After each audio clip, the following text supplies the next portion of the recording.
Écoute-moi, s'il te plaît. Tu es comme moi. Un homo sapiens, l'homme qui pense.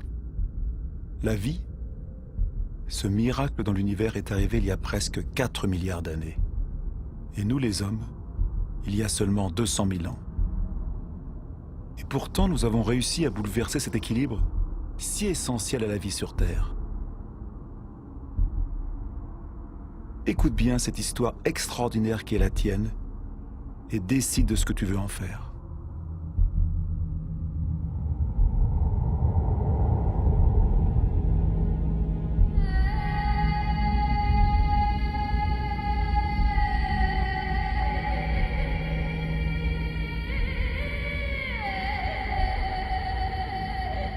Voici les traces de nos origines.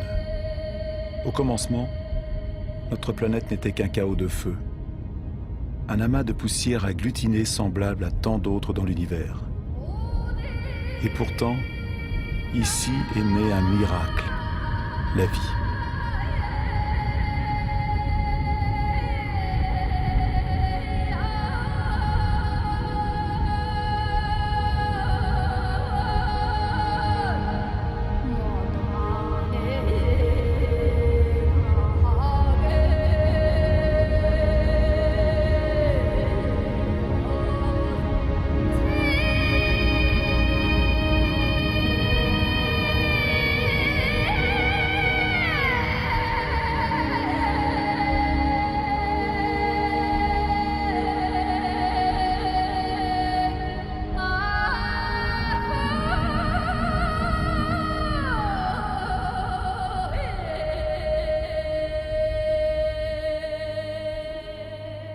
Aujourd'hui, cette vie, notre vie, n'est que le maillon d'une chaîne reliant d'innombrables êtres vivants qui se succèdent depuis près de 4 milliards d'années.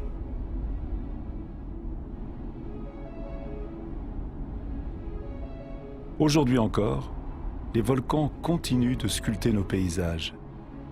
Ils nous permettent de voir ce qu'était notre Terre à sa naissance.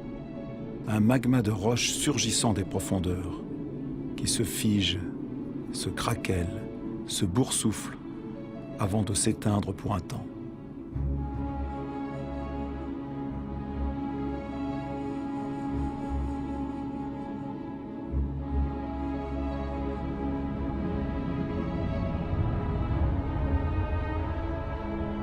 Ces fumées, issues des entrailles de la Terre, sont les traces de l'atmosphère des origines. Une atmosphère dépourvue d'oxygène. Une atmosphère épaisse, pleine de carbone, chargée de vapeur d'eau. Une fournaise.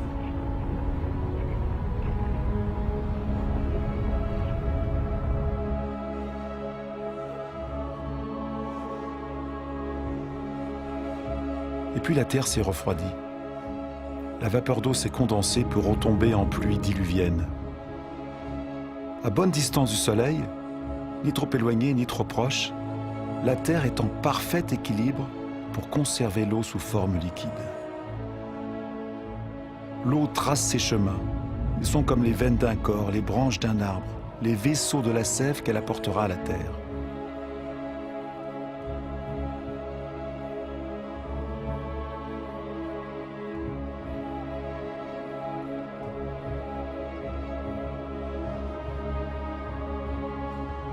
Les rivières arrachent à la roche les minéraux.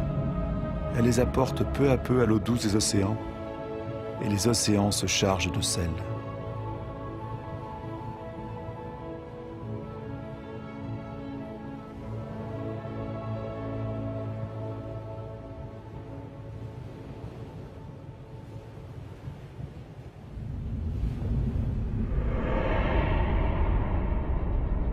D'où venons-nous?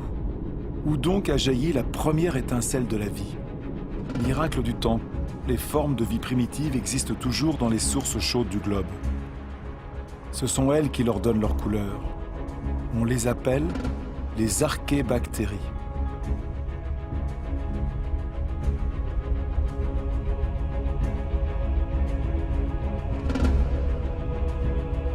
Toutes se nourrissent de la chaleur de la Terre, sauf une, la cyanobactérie ou algue bleue verte. Elle seule a la capacité de se tourner vers la lumière du soleil pour capter son énergie. Elle est un des ancêtres majeurs de toutes les espèces de plantes d'hier et d'aujourd'hui. Cette petite bactérie et ses milliards de descendants vont changer le destin de notre planète. Ils vont transformer son atmosphère. Où est le carbone qui remplissait le ciel? Il est toujours là, mais il est emprisonné dans les roches qui couvrent la Terre. Ici, s'étendait autrefois un océan peuplé de minuscules organismes. Ils puisaient le carbone dissous de l'atmosphère pour fabriquer leurs coquilles. Ces strates de roches, ce sont ces coquilles accumulées de ces milliards d'organismes microscopiques.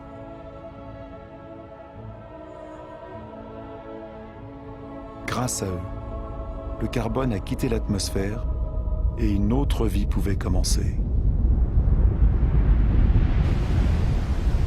C'est le vivant qui a modifié l'atmosphère. Le végétal se nourrit de l'énergie du soleil et lui permet de casser la molécule d'eau et d'en prendre l'oxygène. Et l'oxygène remplit l'air. Le cycle de l'eau sur la Terre est un éternel recommencement. Chute, vapeur d'eau, nuages, pluie, sources, rivières, fleuves, mers, océans, glaciers. Jamais le cycle ne se rompt. C'est toujours la même quantité d'eau sur la Terre. C'est la même que boivent toutes les espèces qui se sont succédées. Incroyable matière que l'eau, l'une des plus instables entre toutes. Elle prend la forme liquide de l'eau courante, gazeuse de la vapeur d'eau ou solide de la glace. En Sibérie, la surface glacée des lacs en hiver porte les traces des forces que l'eau déploie en gelant. Plus légère que l'eau, la glace flotte. Elle forme un manteau protecteur contre le froid sous lequel la vie peut continuer.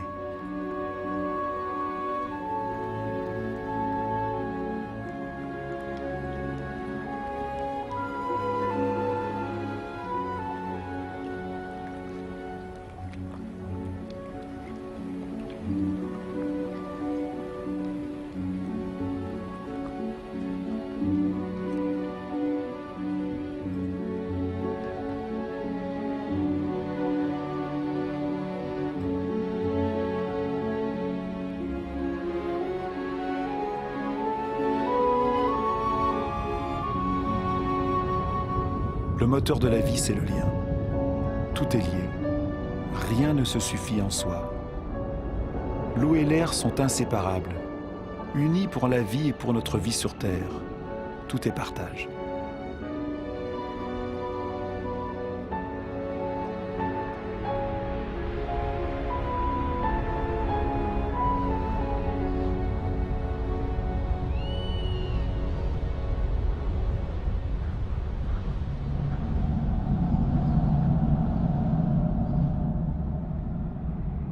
Cette lointaine tache verte, à la percée des nuages, est la source de l'oxygène de l'air. Les 70% de ce gaz indispensable à nos poumons proviennent des algues qui colorent la surface des océans. Notre Terre repose sur un équilibre où chacun a sa place, n'existe que dans l'existence de l'autre. Un équilibre subtil, fragile, qu'un rien peut rompre.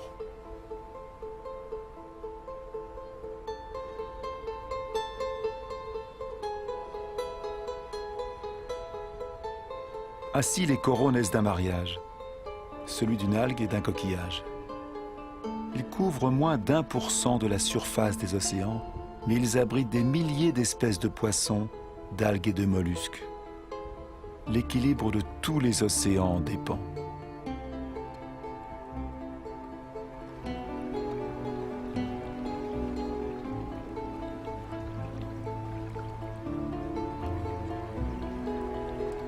La Terre ne calcule le temps qu'en milliards d'années. Il lui en a fallu plus de 4 pour créer l'arbre. Dans la chaîne des espèces, l'arbre est un aboutissement en soi, une sculpture vivante et parfaite. L'arbre est un défi à la pesanteur. Il est le seul élément naturel en mouvement perpétuel vers le ciel. Il croît sans hâte vers la lumière dont son feuillage se nourrit.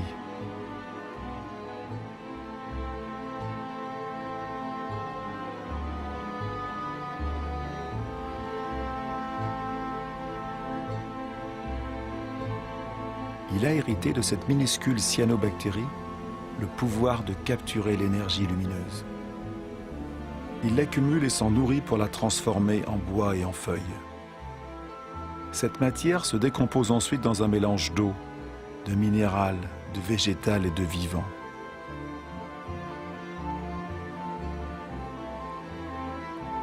Et ainsi, peu à peu, se forment les sols.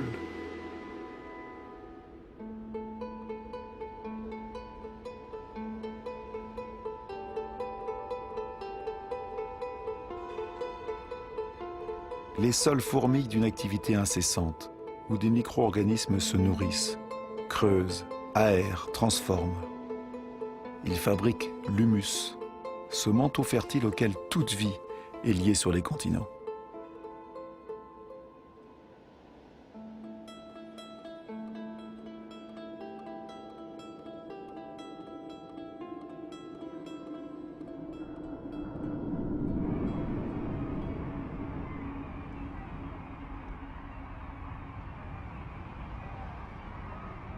Que savons-nous de la vie sur Terre? Combien d'espèces connaissons-nous? Un dixième? Un centième peut-être? Que savons-nous des relations qui se nouent entre elles?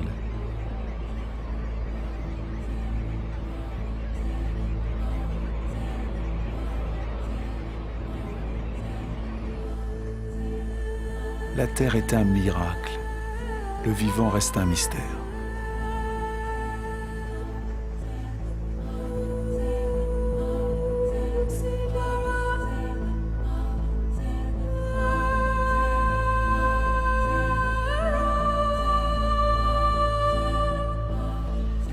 Des familles d'animaux se sont formées, soudées entre elles par des habitudes et des rites qui se perpétuent de génération en génération.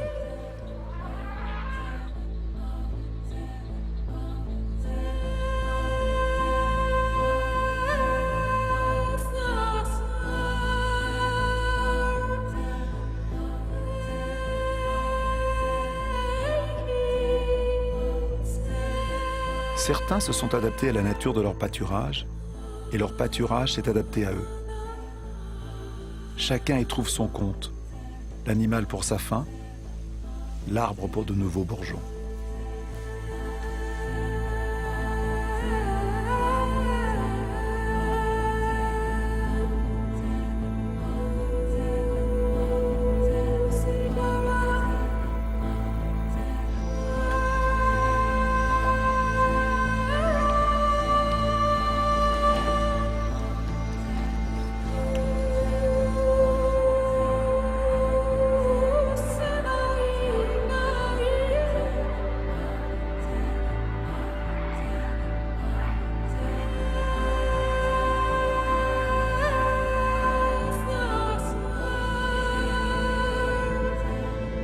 Dans la grande aventure de la Terre, chaque espèce a son rôle, chaque espèce a sa place.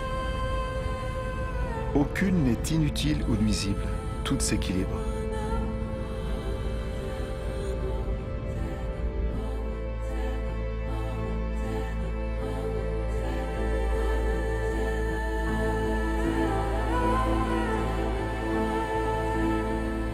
Et c'est là que toi, oui toi, Homo sapiens, l'homme qui pense, tu apparais dans cette histoire. Tu profites du fabuleux héritage de plus de 4 milliards d'années que te donne la Terre. Tu n'as que 200 000 ans, mais tu vas changer la face du monde.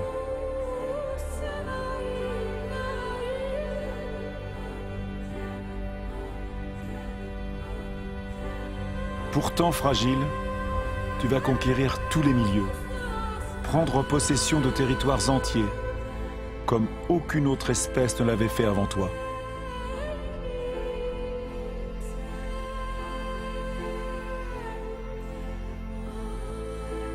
Après plus de 180 000 ans d'errance, grâce à un climat plus clément, l'homme se fixe. Il ne dépend plus seulement de la chasse pour survivre. Il choisit pour s'établir des contrées humides où abondent le poisson, le gibier et les plantes sauvages, là où se mêlent la terre, le vivant et l'eau.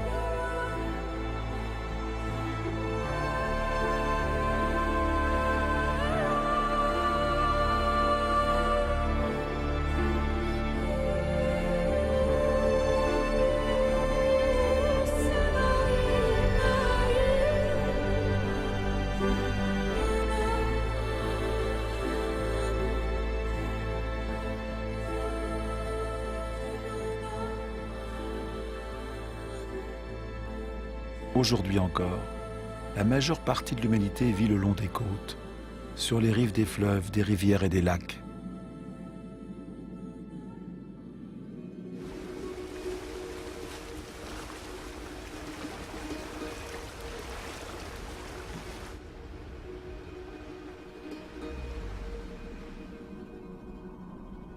Sur la planète, une personne sur 4 vit toujours comme l'humanité pouvait vivre il y a 6000 ans, sans autre énergie que celle que la nature fournit saison après saison.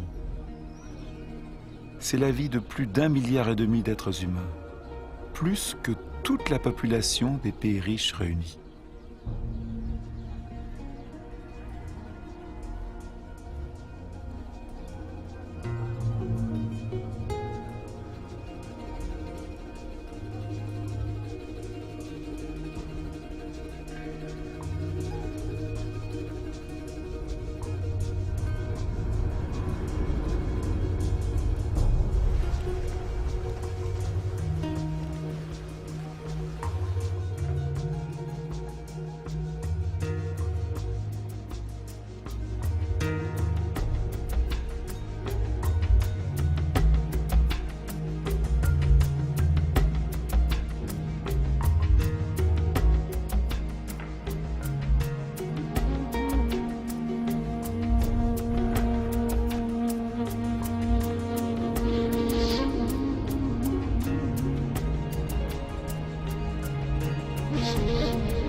Mais l'espérance de vie est courte, le labeur pénible. Les aléas de la nature pèsent sur l'existence quotidienne. L'éducation est rare. Les enfants sont la seule richesse, tant l'homme a besoin de bras pour assurer sa subsistance.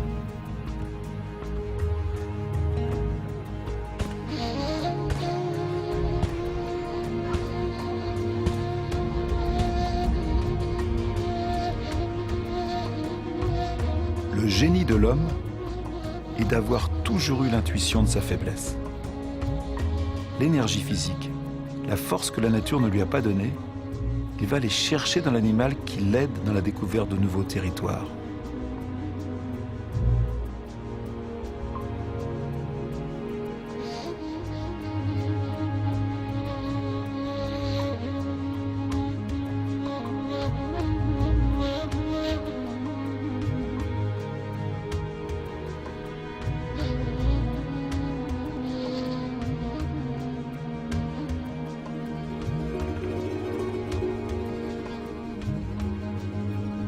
Mais comment conquérir le monde, la faim au ventre? L'invention de l'agriculture a bouleversé notre histoire. C'était il y a moins de 10 000 ans. Elle fut notre première grande révolution.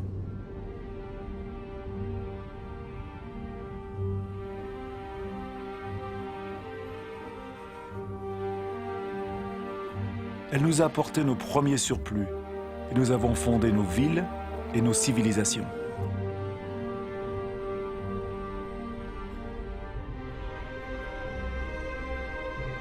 Le souvenir des millénaires de cueillettes sauvages s'est effacé. Les céréales dont nous avons fait le levain de notre vie, nous en avons multiplié les variétés. Nous avons appris à les marier avec nos terroirs et nos climats.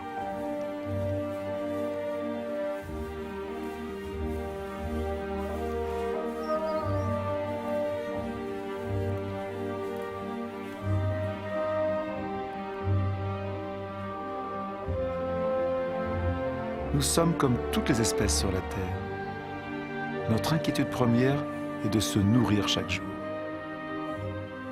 Quand le sol est moins généreux et l'eau plus rare, nous savons déployer des prodiges pour extraire de la terre notre subsistance.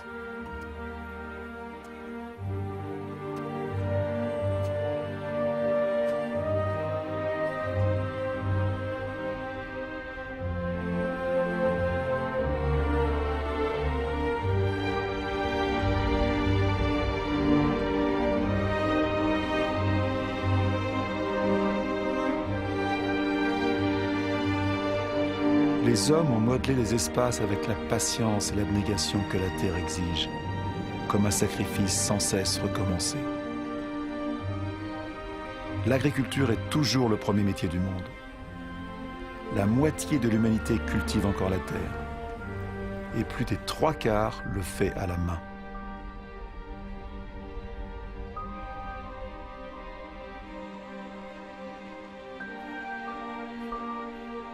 L'agriculture est comme une tradition qui se transmet de génération en génération, dans la sueur, le travail et la peine, parce qu'elle est pour l'humanité la condition même de sa survie.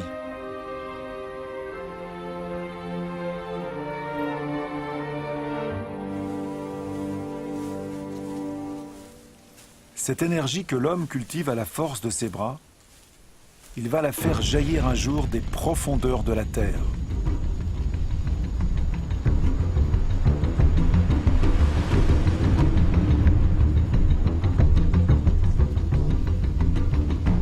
Ces flammes, c'est encore du végétal, une poche de soleil, de l'énergie pure, l'énergie du soleil captée pendant des millions d'années par des millions de végétaux il y a plus de 100 millions d'années. C'est le charbon, c'est le gaz et c'est surtout le pétrole.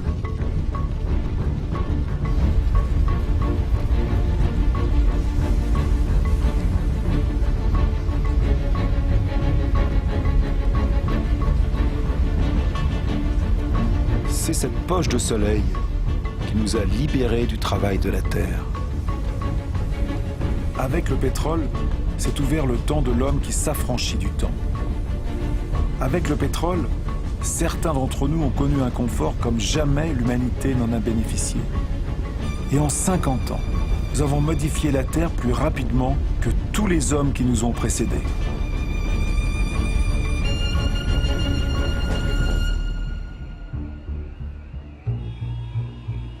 Tout s'accélère. Au cours des 60 dernières années, la population du globe a presque triplé et plus de 2 milliards d'hommes ont rejoint les villes. Tout s'accélère. Cette ville, Shenzhen, en Chine, avec ses centaines de gratte-ciel et ses millions d'habitants, était encore un petit village de pêcheurs voilà à peine 40 ans. Tout s'accélère. À Shanghai, 3000 tours et gratte-ciel ont été érigés en 20 ans. Des centaines sont encore et encore en construction. Aujourd'hui, sur 7 milliards d'humains, plus de la moitié vit dans les villes.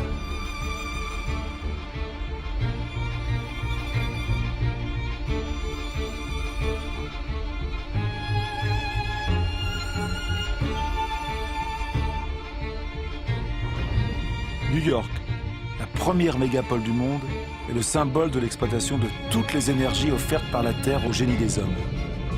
La force des bras de millions d'émigrés, l'énergie du charbon, la puissance décuplée du pétrole.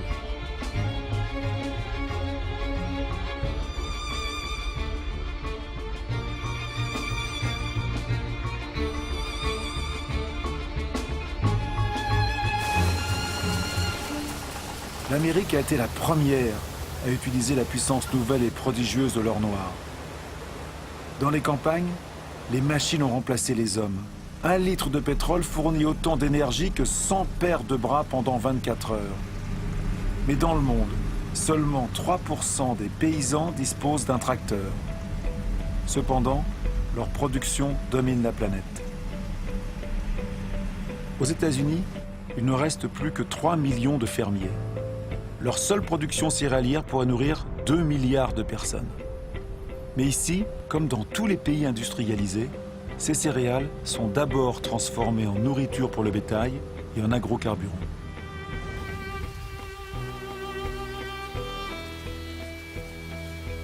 L'énergie de la poche de soleil éloigne le spectre des sécheresses qui hantaient l'agriculture.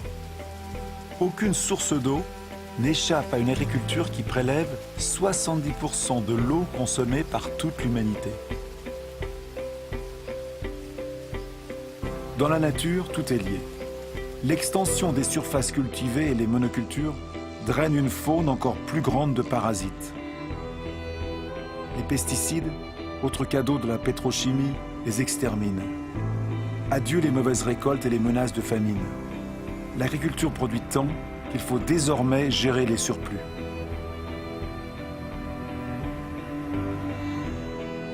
Mais la majeure partie de ces produits toxiques se dispersent dans l'air, les sols, les plantes, les animaux, les cours d'eau, les océans.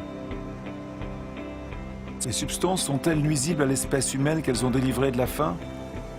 Ces agriculteurs, protégés par leur combinaison jaune, le savent sûrement.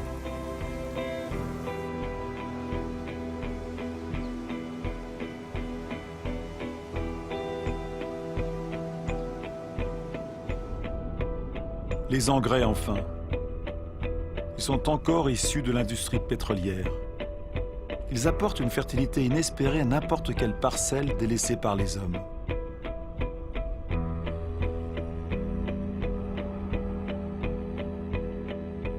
Les espèces adaptées au terroir et au climat laissent la place aux variétés les plus productives, les plus faciles à transporter.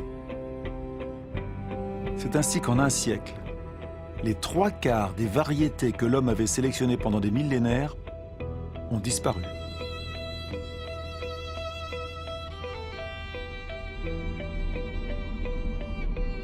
À perte de vue, engrais dessous, plastique dessus, les serres du désert d'Almeria sont le potager de l'Europe. Une ville de légumes bien calibrée attend chaque jour les centaines de camions qui vont les porter dans les supermarchés.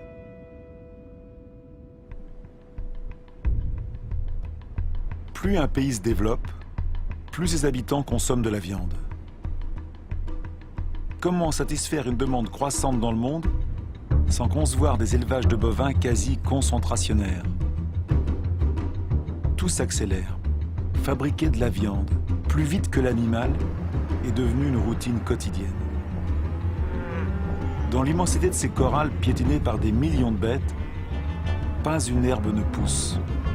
Une noria de camions venant de tous les horizons du pays apportent des tonnes de céréales, soja et granulés hyper concentrés qui se transformeront en tonnes de viande.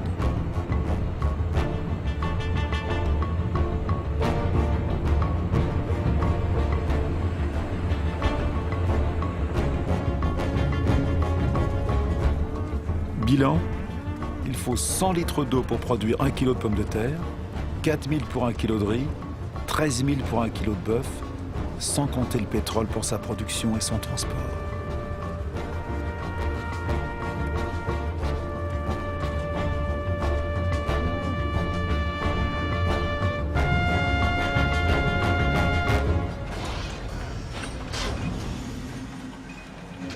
Notre agriculture est devenue une agriculture pétrolière. Elle nous a permis de nourrir 2 fois plus d'êtres humains sur la Terre, mais elle a remplacé la diversité par la standardisation. Elle a permis d'offrir à beaucoup d'entre nous un confort inespéré, mais elle rend notre mode de vie totalement dépendant du pétrole. Voici la nouvelle mesure de notre temps. L'horloge de notre monde bat désormais au rythme de ces mécaniques infatigables posées sur la poche de soleil. La planète entière écoute ce murmure qui berce nos espérances et nos illusions.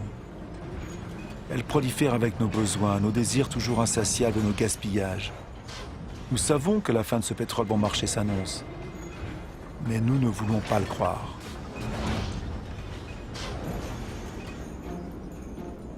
Pour beaucoup d'entre nous, le rêve américain s'incarne dans le nom d'une cité emblématique, Los Angeles. Dans cette ville qui s'étire sur plus de 100 km, le nombre des voitures est quasi égal au nombre d'habitants. Chaque nuit s'y joue la fantastique parade de l'énergie.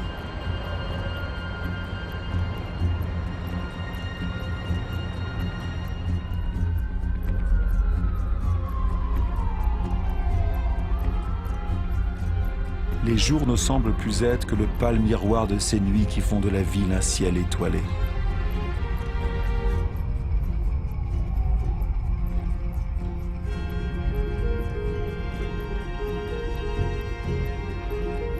Tout s'accélère. Les distances ne se comptent plus en miles, mais en minutes.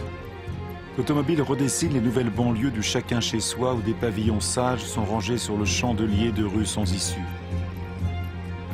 Ce modèle des pays bienheureux est devenu un rêve universel, propagé par tous les téléviseurs du monde. Même ici à Pékin, les pavillons standardisés ont effacé les pagodes.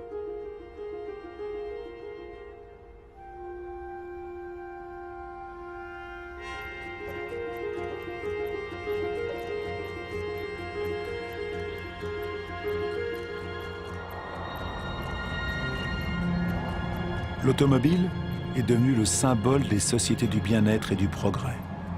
Si ce modèle était suivi par tous, la planète compterait non plus 900 millions de véhicules, mais 5 milliards.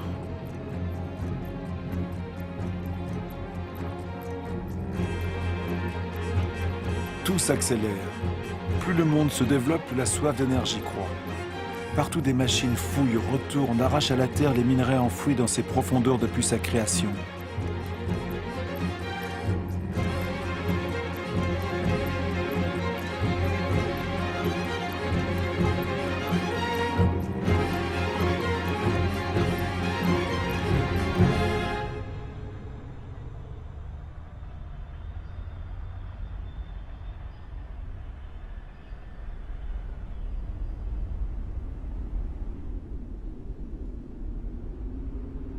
Privilège de la puissance, les 80% de cette richesse souterraine sont consommés par 20% de la population du globe.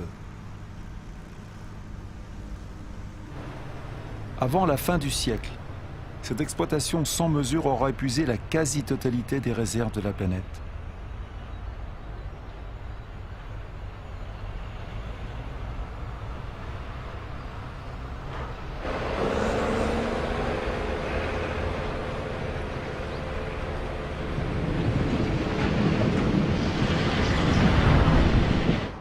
Tout s'accélère. Les chantiers navals fabriquent à la chaîne pétroliers, porte-conteneurs, méthaniers pour transporter une production industrielle mondialisée. La plupart des biens de consommation parcourent des milliers de kilomètres entre les pays qui les produisent et ceux qui les consomment. Depuis 1950, les échanges internationaux ont été multipliés par 20.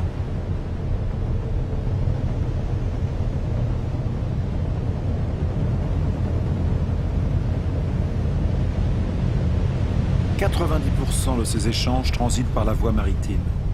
500 millions de conteneurs sont transportés chaque année. Ils rejoignent les grands centres de consommation du monde, comme Dubaï. Dubaï est une sorte d'aboutissement du modèle occidental. C'est le pays où même l'impossible devient possible, comme de dessiner des îles sur la mer. Dubaï a peu de ressources naturelles. Mais avec l'argent du pétrole, elle peut faire venir des millions de tonnes de matériaux, des ouvriers du monde entier et édifier les gratte-ciels les plus hauts du monde.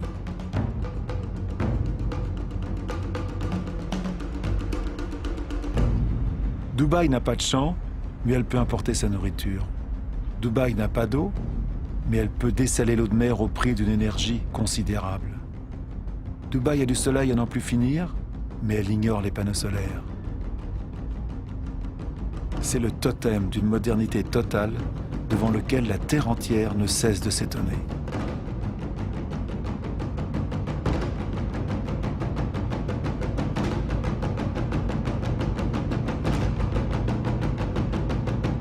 Dubaï est comme le nouveau phare de tout l'argent du monde.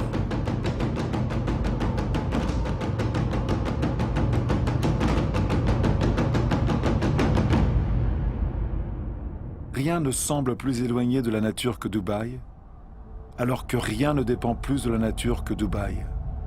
Cette ville n'a fait que suivre le modèle des pays riches. Nous n'avons pas pris conscience que nous sommes en train d'épuiser ce que la nature nous offre.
Depuis 1950, les prises de pêche ont passé de 18 à 100 millions de tonnes par an, soit 5 fois plus.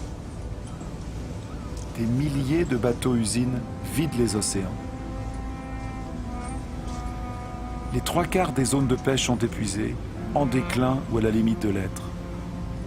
La plupart des grands poissons a disparu, faute d'avoir eu le temps de se reproduire.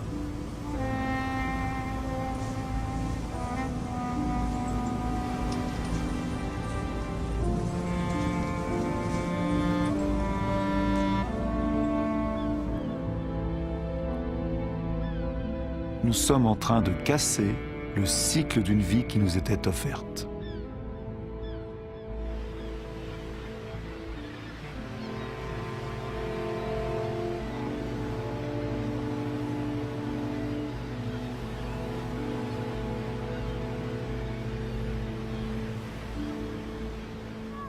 Au rythme actuel des prises, l'ensemble des ressources de pêche est menacé d'épuisement. Et pourtant, le poisson est l'aliment de base d'un homme sur 5 sur la planète.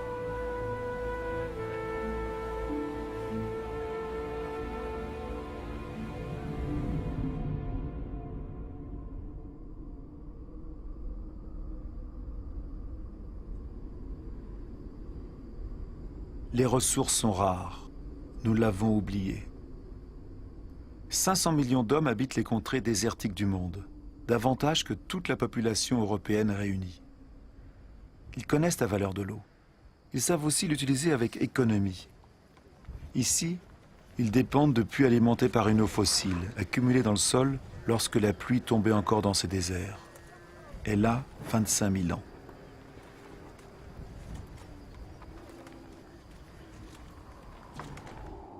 Cette eau fossile a permis d'étendre les cultures dans les déserts pour mieux nourrir les populations.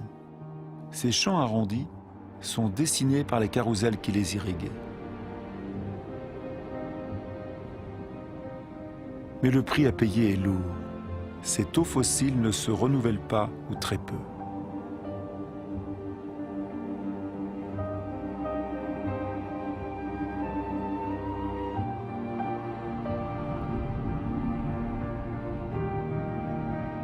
En Arabie Saoudite, le rêve d'une agriculture industrielle dans le désert s'efface. Ces points clairs qui semblent posés sur un parchemin sont les traces des parcelles abandonnées. Les carrousels d'irrigation sont toujours là, l'énergie pour pomper aussi, mais l'eau fossile s'épuise.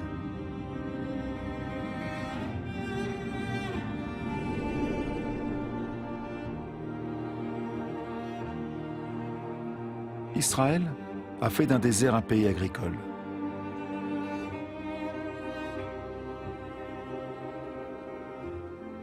Même si ces serres sont désormais irriguées au goutte à goutte, les besoins en eau ne cessent d'augmenter avec les exportations.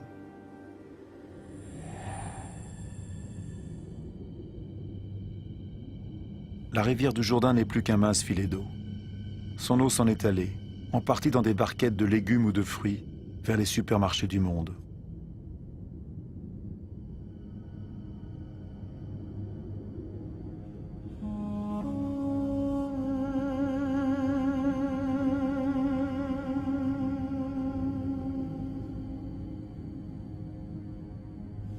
Le sort du Jourdain n'est pas unique. Sur la planète, un grand fleuve sur 10 n'atteint plus la mer pendant plusieurs mois par an.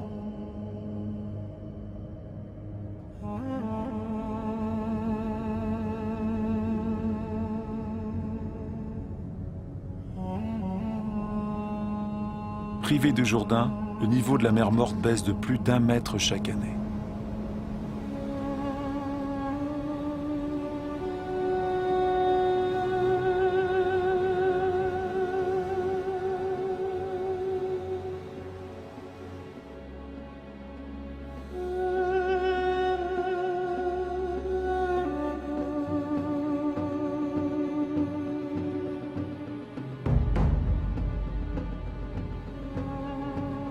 L'Inde risque d'être le pays le plus touché par le manque d'eau au cours de ce siècle. L'irrigation massive a permis de nourrir la population croissante et en 50 ans, 21 millions de puits y ont été creusés. Mais dans de nombreuses régions du pays, il faut puiser l'eau de plus en plus profondément. Dans l'ouest de l'Inde, le tiers des puits a été abandonné. Les nappes d'eau souterraines s'assèchent. Ces immenses réservoirs recueilleront l'eau de la mousson pour recharger l'eau des nappes.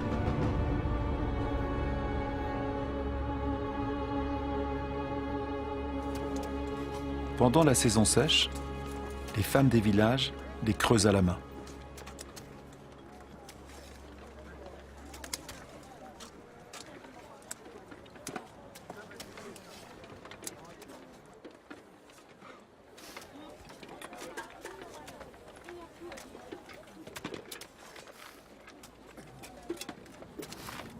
À des milliers de kilomètres, on dépense 800 à 1000 litres d'eau par jour et par personne. Las Vegas a été créé en plein désert. Des millions de personnes y vivent. Des milliers d'autres les rejoignent chaque mois. Les habitants de Las Vegas sont parmi les plus grands consommateurs d'eau au monde.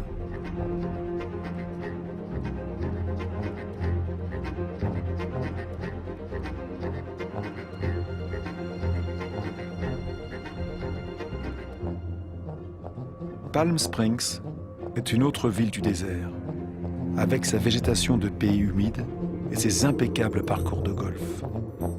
Mais combien de temps ce mirage peut-il prospérer? Combien de temps? La Terre ne peut plus suivre ce rythme effréné. Le Colorado qui alimente ces villes est l'un de ces fleuves qui n'atteignent plus la mer. Le niveau des lacs de réserve aménagés sur son cours s'effondre.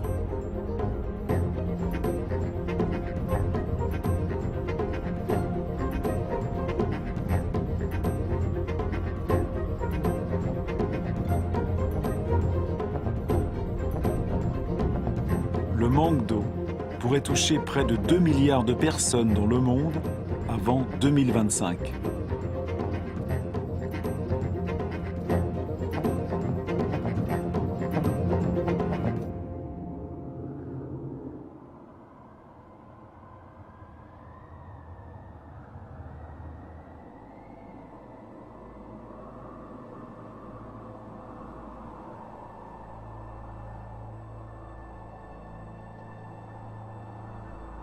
Les zones humides couvrent 6% de la surface de la planète. Sous leurs eaux calmes se cache une véritable usine où plantes et micro-organismes prennent le temps de filtrer l'eau et de digérer toutes les pollutions. Ces marais sont des milieux indispensables à la régénération de l'eau et à sa purification. Ce sont des éponges qui régulent le flux des eaux. Ils l'absorbent à la saison humide et le restituent à la saison sèche.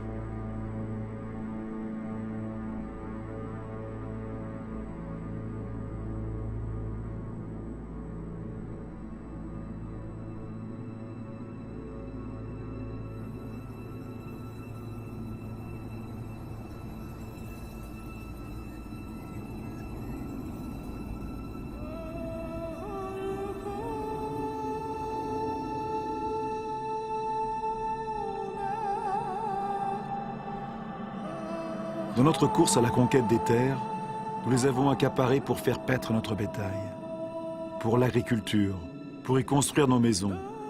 Au siècle dernier, nous avons asséché la moitié des marais du monde.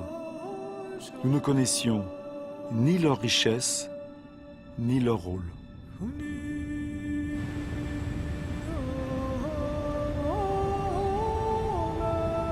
Tout est vivant, tout est lié.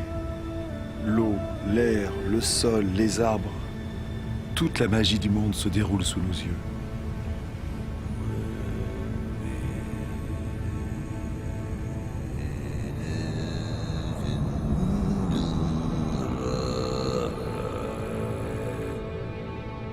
Les arbres respirent et renvoient l'eau du sol en brume légère dans l'atmosphère. Ils forment un manteau qui atténue la violence des pluies. Ils apportent l'humidité nécessaire à toute vie.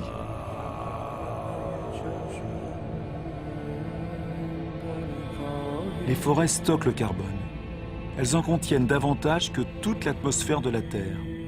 Elles sont l'une des pierres angulaires de l'équilibre climatique dont nous dépendons tous.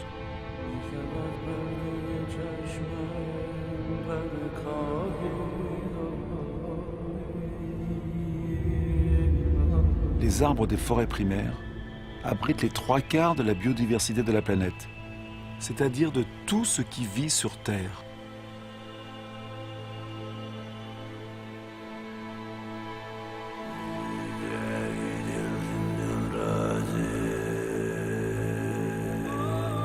Ces forêts apportent les remèdes qui nous guérissent. Les substances que sécrètent ces plantes, notre corps peut les reconnaître. Nos cellules parlent le même langage. Nous sommes de la même famille.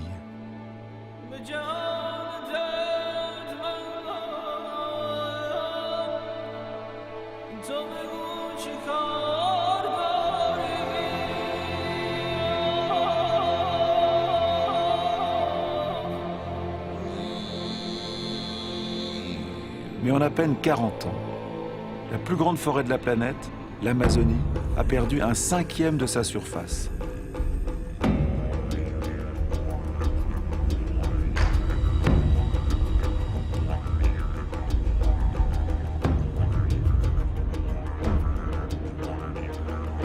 La forêt fait place à l'élevage et à la culture de soja. 95% de ce soja servira à nourrir le bétail et les volailles d'Europe et d'Asie. Et voilà comment on transforme une forêt en viande.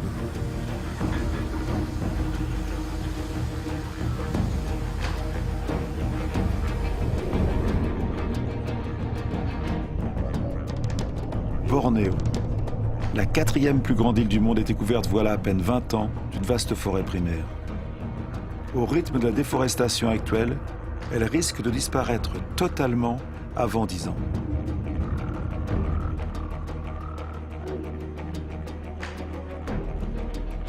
Le vivant est le lien entre l'eau, l'air, la terre et le soleil.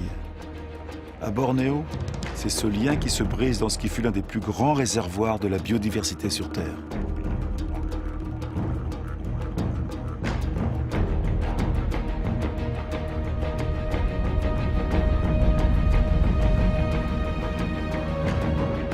La raison de ce désastre. Bornéo s'est tourné vers la production d'huile de palme, l'une des huiles les plus productives et les plus consommées au monde. Une grande partie de l'huile de palme alimente notre demande croissante en produits alimentaires, mais aussi en cosmétiques, en détergents et de plus en plus en agrocarburants. La diversité de la forêt a fait place à une seule espèce, le palmier à huile. Pour la population locale, c'est une source d'emploi. C'est de l'industrie agricole.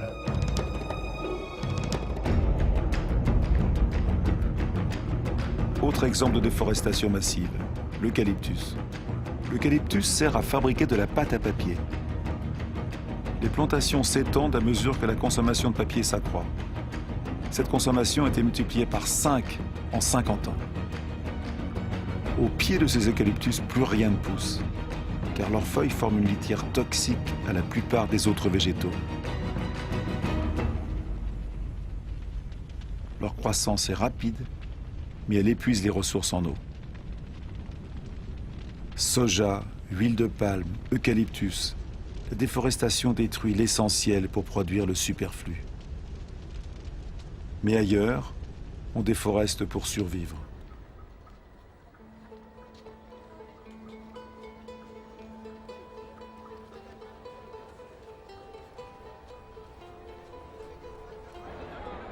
Plus de 2 milliards de personnes sur la planète dépendent encore du charbon de bois, près du tiers de la population mondiale.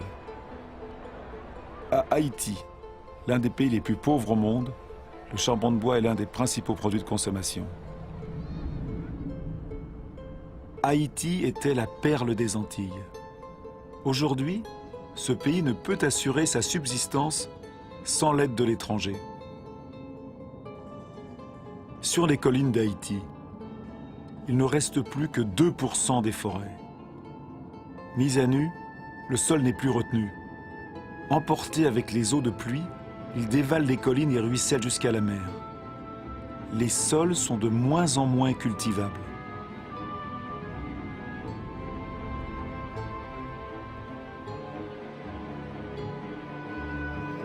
Dans certaines régions de Madagascar, l'érosion est spectaculaire. Des collines entières se creusent de plaies sur des centaines de mètres de large. Le sol est une fabrication du vivant, mince et fragile. Avec l'érosion, la fine couche d'humus qui avait mis des milliers d'années à se former a disparu.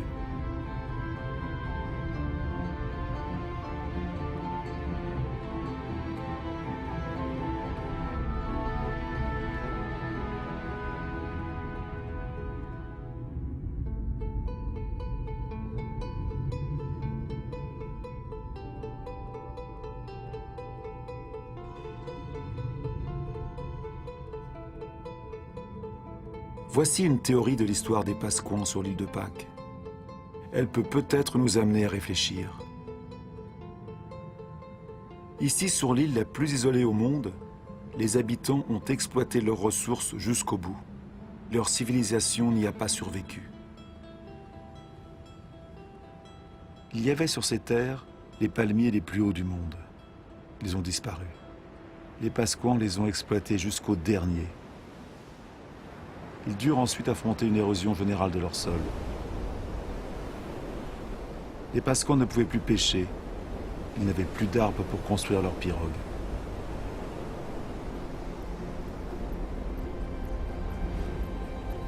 Pourtant, ils furent l'une des plus brillantes civilisations du Pacifique. Des agriculteurs habiles, des sculpteurs, des navigateurs exceptionnels. Ils ont été pris dans l'étau de la surpopulation et de l'épuisement des ressources. Ils connurent les violences sociales, les révoltes et la famine. Nombre d'entre eux n'ont pas survécu à ce cataclysme.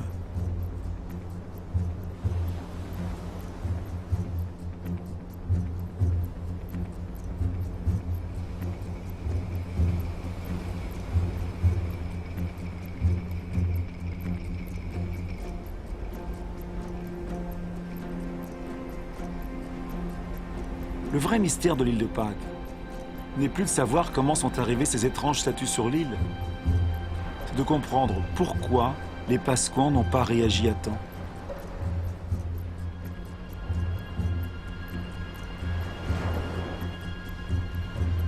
Ce n'est qu'une théorie parmi d'autres, mais c'est celle qui nous intéresse.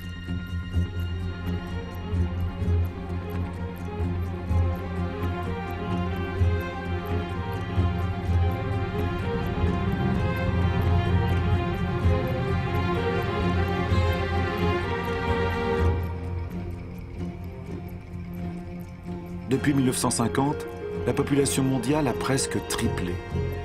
Et depuis 1950, nous avons davantage modifié notre île, la Terre, que pendant nos 200 000 ans d'histoire. Le Nigeria est le premier pays exportateur de pétrole du continent africain. Pourtant, 70% de la population vit sous le seuil de pauvreté. La richesse est là, mais les habitants n'y ont pas accès. C'est une vérité mondiale. La moitié des pauvres de la planète vit dans des pays riches en ressources. Notre mode de développement n'a pas honoré ses promesses. En 50 ans, les écarts de richesse se sont creusés comme jamais. Aujourd'hui, la moitié de la richesse mondiale est détenue par 2% des plus riches.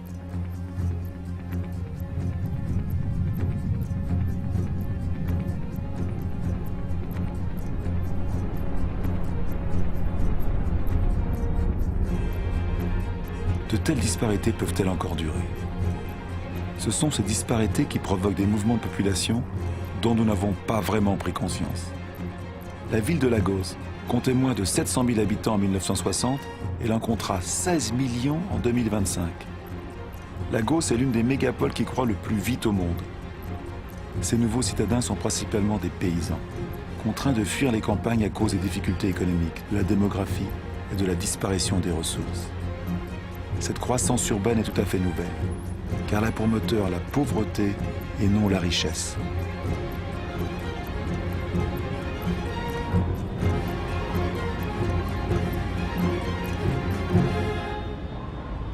Chaque semaine dans le monde, plus d'1 million d'habitants s'ajoutent à la population des villes.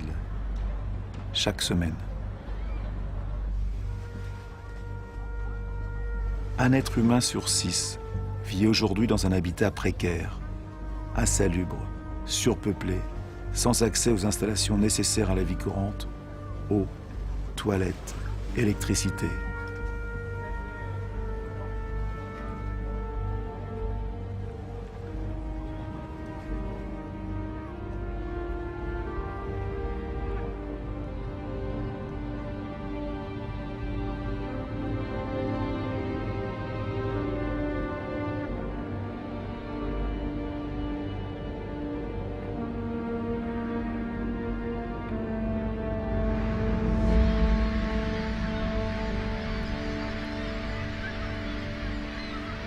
La faim croît de nouveau.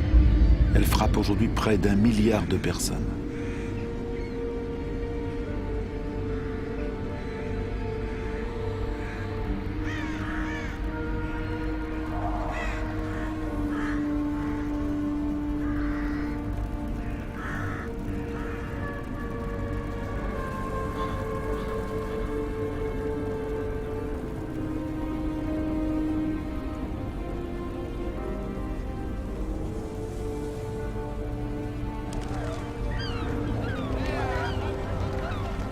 Dans les poubelles du monde, les plus pauvres fouillent pour leur survie, tandis que nous continuons à creuser en quête des ressources que nous croyons indispensables. Nous cherchons de plus en plus loin, dans des territoires jusqu'ici épargnés et dans des gisements de plus en plus difficiles à exploiter.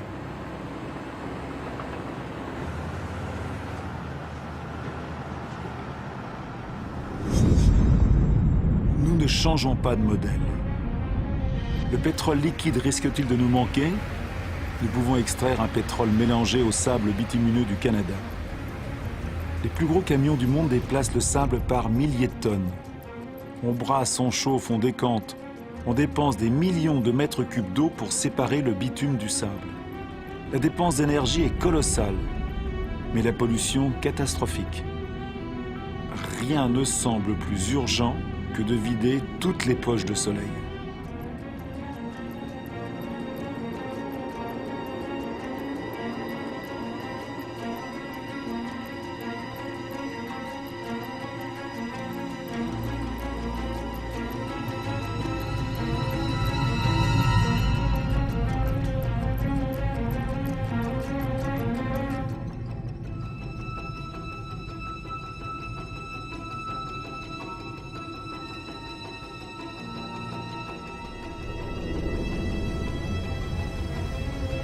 Nos pétroliers sont de plus en plus grands.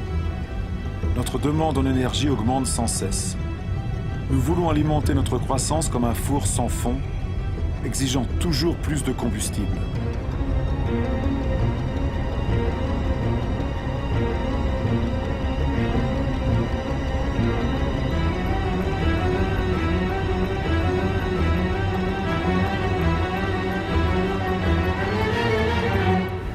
C'est une histoire de carbone. Ce carbone qui faisait de notre atmosphère une fournaise, que la nature avait capté pendant des millions d'années, permettant à la vie de se développer, nous en rejetons une grande partie en quelques décennies. L'atmosphère chauffe. L'image de ce bateau à cet endroit était impossible voilà quelques années à peine. Transport, industrie, déforestation, agriculture, nos activités rejettent des quantités gigantesques de dioxyde de carbone. Sans nous en rendre compte le moins du monde, molécule par molécule, nous avons bouleversé l'équilibre climatique de la Terre. Tous nos regards sont tournés vers les pôles. Nulle part ailleurs on ne voit mieux le changement climatique tant annoncé se réaliser. Il va vite, très vite. Le passage du nord-ouest qui relie à travers le pôle, l'Amérique, l'Europe et l'Asie se libère. La glace de la banquise arctique fond. Sous l'effet du réchauffement, la banquise a perdu 40% de son épaisseur en 40 ans. Sa surface en été se rétrécit d'année en année. Elle pourrait disparaître avant 2030. Certains disent 2015.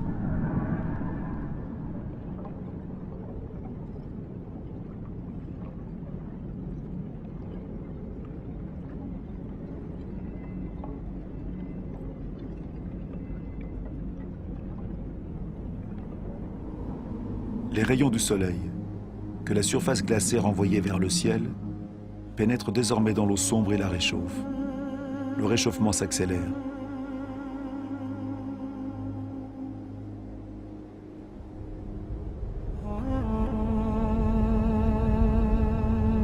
Dans ces glaces se lisent les archives de notre climat. Jamais la concentration de dioxyde de carbone n'a été si élevée depuis plusieurs centaines de milliers d'années. L'homme n'a jamais connu pareille atmosphère.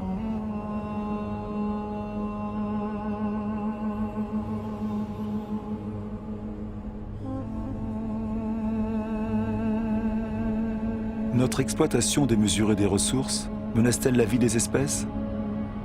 Le changement climatique accélère la menace. Avant 2050, le quart de toutes les espèces vivant sur Terre pourraient être menacées de disparition. Dans ces régions polaires, l'équilibre de la biodiversité est déjà bouleversé.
Autour du pôle Nord, la banquise a perdu 30% de sa surface en 30 ans.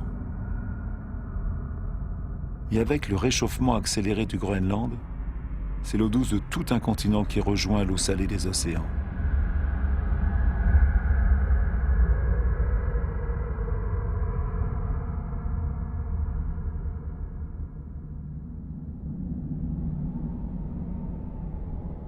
Dans ces glaces, le Groenland retient 20% des eaux douces de la planète. Leur fonte entraînerait une élévation du niveau des mers de près de 7 mètres.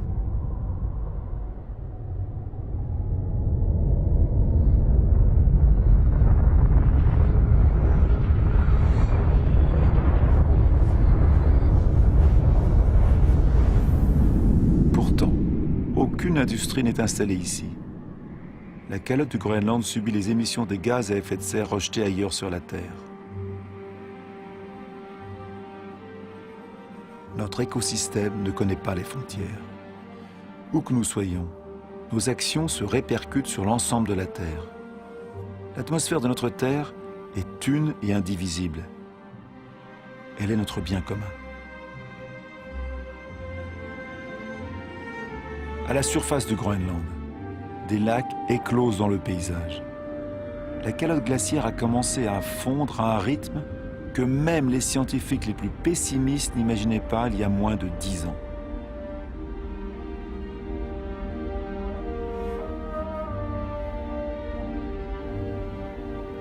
Les baies d'Yerres, ces rivières glaciaires, se multiplient, se rejoignent et crèvent la surface.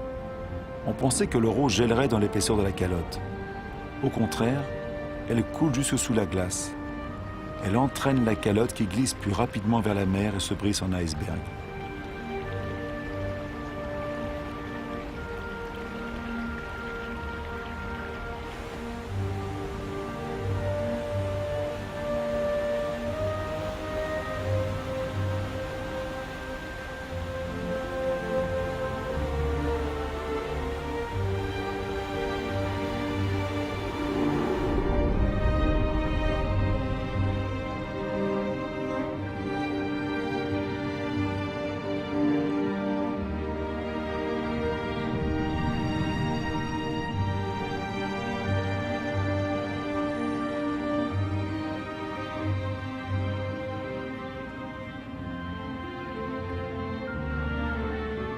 L'eau douce des glaces du Groenland s'ajoute peu à peu à l'eau salée des océans, menaçant les terres basses de la planète.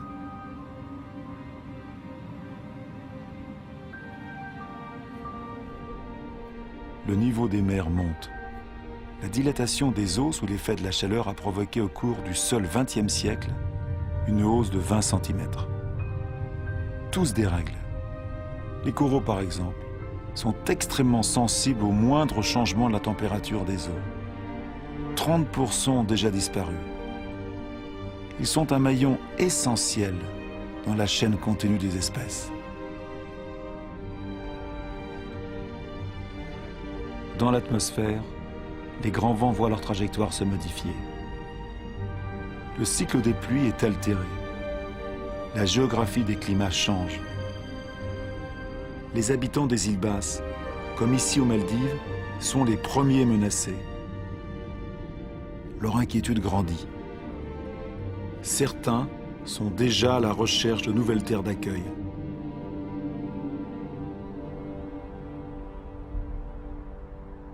Que feront les grandes villes de la planète comme Tokyo, la ville la plus peuplée du monde, si la hausse du niveau des mers continue de s'accélérer? D'année en année, les prévisions des scientifiques sont de plus en plus alarmantes. Les plaines côtières abritent plus de 70% de la population mondiale. 11 des 15 plus grandes villes du monde sont établies sur les côtes ou sur les estuaires des fleuves. Avec la montée des mers, le sel envahirait la nappe phréatique, privant les habitants d'eau potable. Des phénomènes migratoires seront inévitables. La seule incertitude sera leur ampleur.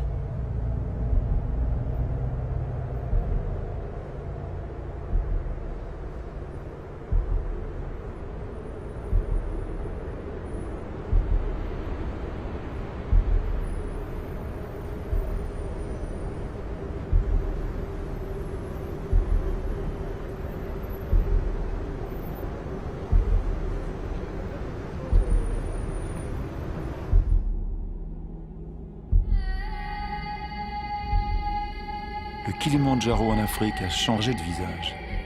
80% de ses glaciers ont disparu. L'été, les rivières ne coulent plus. Les populations sont touchées par le manque d'eau.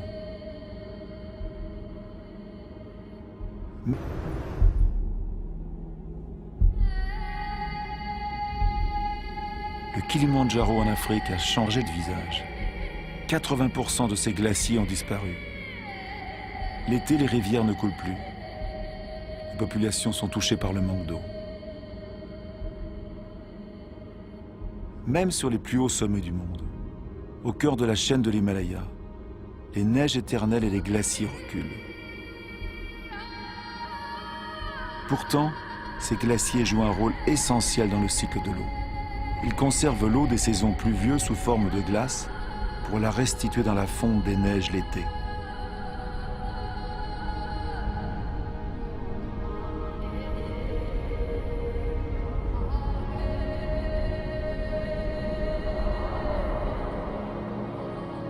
Les glaciers de l'Himalaya sont la source des grands fleuves de l'Asie. Le Gange, le Mékong, le Yangtze-Kiang, l'Indus, tous y prennent leur source. 2 milliards de personnes en dépendent pour l'eau potable et l'irrigation de leur culture, comme au Bangladesh. Situé sur le delta du Gange et du Brahmapoutre, le Bangladesh est directement touché par les phénomènes qui se produisent dans l'Himalaya et au niveau des mers. Ce pays est l'un des plus peuplés et des plus pauvres du monde. Il subit déjà le changement climatique. Sous les effets des inondations et des ouragans de plus en plus intenses, un tiers de sa surface pourrait disparaître.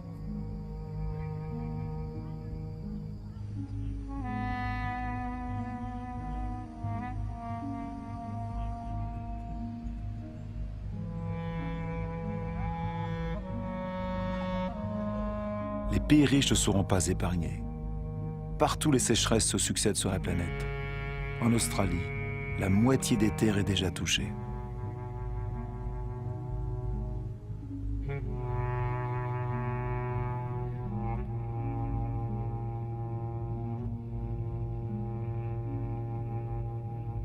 Cet équilibre climatique qui a permis notre développement depuis 12 000 ans, nous sommes en train de le compromettre.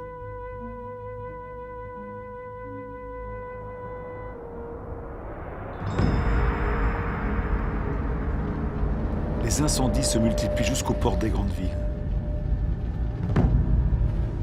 À leur tour, ils accentuent le réchauffement. Les arbres brûlés libèrent leur carbone en masse. Le système qui régit notre climat est complètement perturbé. Les éléments sur lesquels il repose sont perturbés.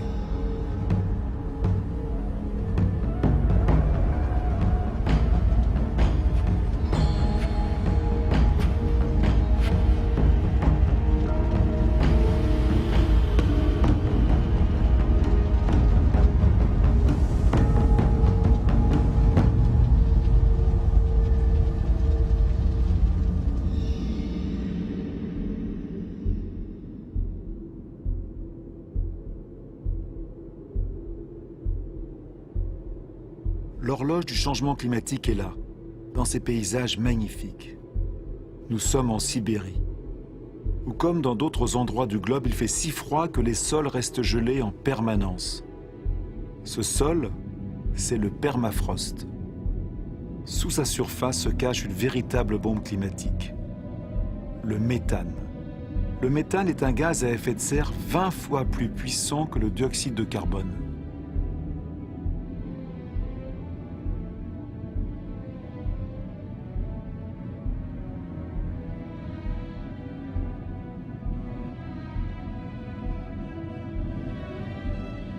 Si ce permafrost fondait, le dégagement de méthane provoquerait un emballement de l'effet de serre, dont nul ne peut prévoir les conséquences.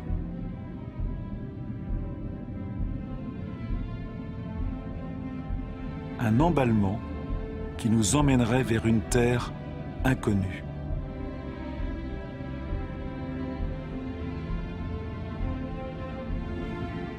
Il ne reste pas plus de 10 ans à l'humanité pour inverser la tendance et éviter de franchir la frontière de cette terre inconnue qui serait désormais la nôtre.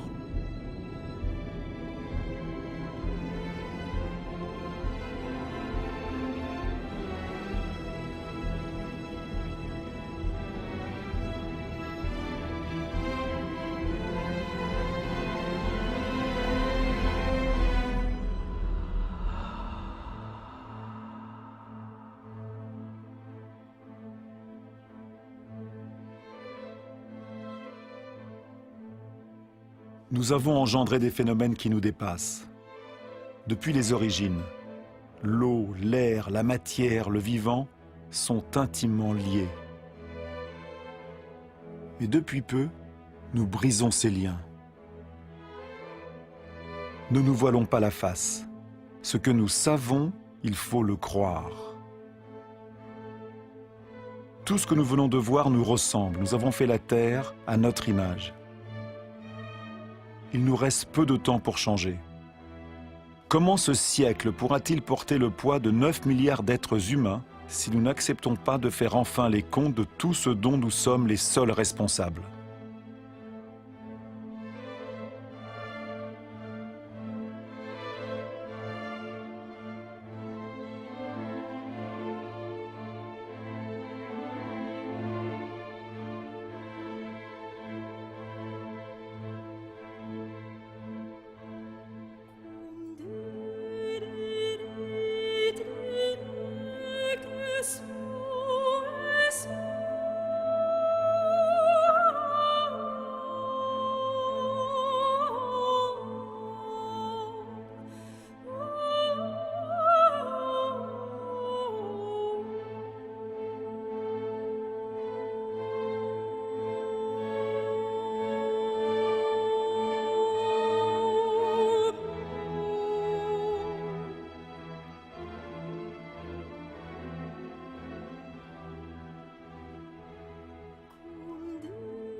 Le compte de nos actions est lourd.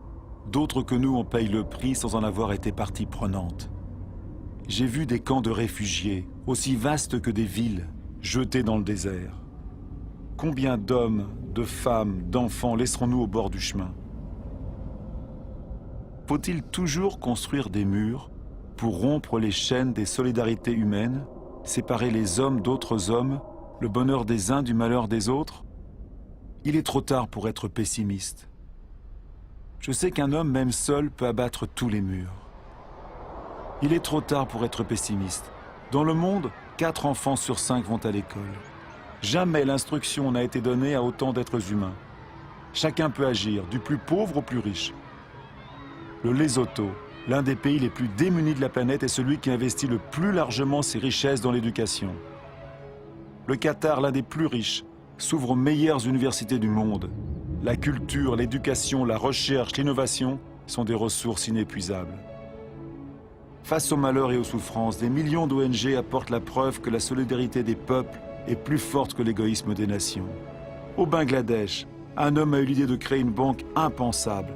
Elle ne prête qu'aux pauvres. En 30 ans à peine, elle a changé la vie de 150 millions de personnes dans le monde. L'Antarctique est un continent aux ressources immenses que personne ne pourra plus s'approprier. Une réserve dédiée à la paix et à la science. Un traité signé par 49 États en a fait le bien de l'humanité entière. Il est trop tard pour être pessimiste. Les gouvernements protègent près de 2% de leur eau territoriale. C'est peu, mais c'est déjà 2 fois plus qu'il y a 10 ans. Les premiers parcs naturels ont un peu plus d'un siècle. Ils recouvrent plus de 13% des continents. Ils créent des espaces où l'activité humaine se conjugue à la préservation des espèces, des sols et des paysages. Cet accord des hommes et de la terre peut devenir la règle et non plus l'exception. Aux États-Unis, New York a compris les services que rend la nature. Ses forêts et ses lacs fournissent l'eau potable de toute la ville. En Corée du Sud, les forêts avaient été dévastées lors de la dernière guerre. Grâce à un programme national de reboisement, elle couvre de nouveau 65% de la surface du pays. Plus de 75% du papier est recyclé. Le Costa Rica a fait son choix entre dépenses militaires et préservation de son territoire. Le pays n'a plus d'armée. Il a préféré mettre ses ressources dans l'éducation, l'écotourisme et la protection de sa forêt primaire. Le Gabon est l'un des plus grands producteurs de bois au monde. Il a imposé la coupe sélective, pas plus d'un arbre pour chaque hectare. Sa forêt est l'une de ses principales ressources économiques. Mais elle a le temps de se régénérer. Des labels existent qui garantissent la bonne exploitation des forêts. Ils doivent devenir la norme obligatoire. Entre producteurs et consommateurs, la justice est une chance pour tous. Quand le commerce est équitable, qu'il bénéficie à la fois au vendeur et à l'acheteur, chacun peut faire prospérer son travail et en vivre dignement. Quelle justice et quelle équité peuvent-elles s'établir entre ceux qui travaillent à la main et ceux qui engrangent leur récolte à la machine avec l'aide de leurs États? Soyons des consommateurs responsables. Réfléchissons à ce que nous achetons.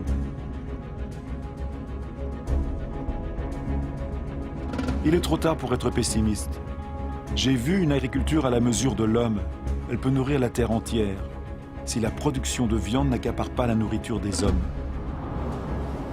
J'ai vu des pêcheurs responsables de leur prise et soucieux de la prospérité des mers.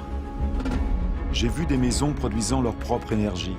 5000 personnes vivent dans le premier écoquartier construit au monde à Fribourg en Allemagne. Des villes s'unissent à ce projet. Bombay est la 1000e à les rejoindre.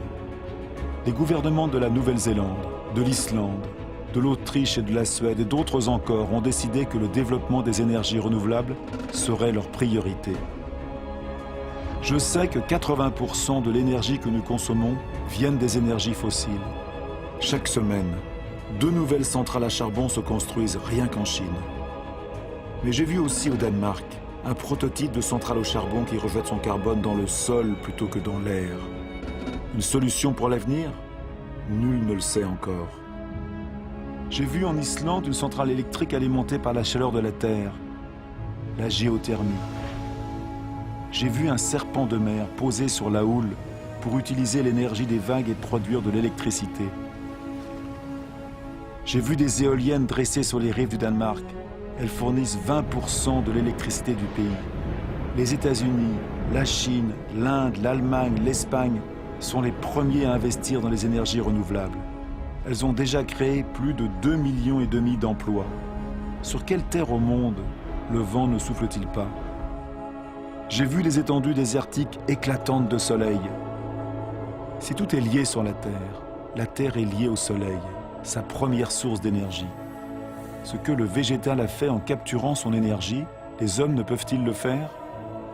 En 1 heure, le soleil donne à la Terre l'énergie consommée par toute l'humanité en 1 an. Tant que la Terre existe, l'énergie du soleil est inépuisable. Il suffit de cesser de fouiller le sol et de lever les yeux vers le ciel. Il suffit d'apprendre à cultiver le soleil. Toutes ces expériences ne sont que des exemples, mais elles témoignent de l'éveil des consciences. Elles tracent les voies d'une nouvelle aventure humaine fondée sur la mesure, l'intelligence et le partage.